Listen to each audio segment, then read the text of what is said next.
This video I'm showing how I made my in-tank fuel pump sending unit. Holly does sell a similar one, and I didn't really want to spend the money on making or buying one when I could pretty much easily make one myself.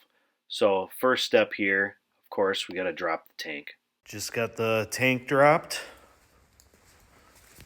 Pretty nice condition here. Nice and clean for being how old it is. Maybe it was replaced at some time, but wasn't by me.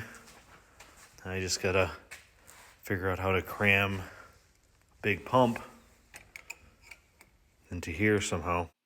After further inspection of my original sending unit, I noticed the gas gauge had some flaky spots in it, so I ended up replacing it with a cheap sending unit and a new fuel gauge. With this new sending unit, I'll also be using the old pressure line or old pickup line as a return. That's why you'll see it cut off here in the next picture. Next, I took out the bulkhead for the sending unit, just a one wire bulkhead, and drilled it out. This is going to be where the fuel pump wires and sending unit bulkhead will go through. Now I put the gauge back in place so I can check for fitment. And then I bent up a piece of copper piping just to check my angles and make sure that everything is going to work fine. Of course, we won't want to use full copper in there when we get done with it, but it's a good way to test fit everything.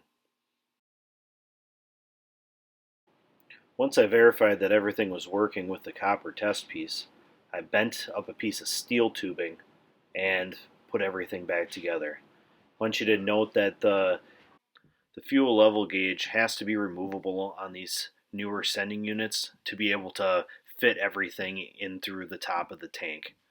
That is also why I ran a bulkhead style connector for the main pressure line. That way I can get the pump in there as well. It takes a little finagling, but everything does fit in there nice and fine. Got everything test fitted here to test the new pump.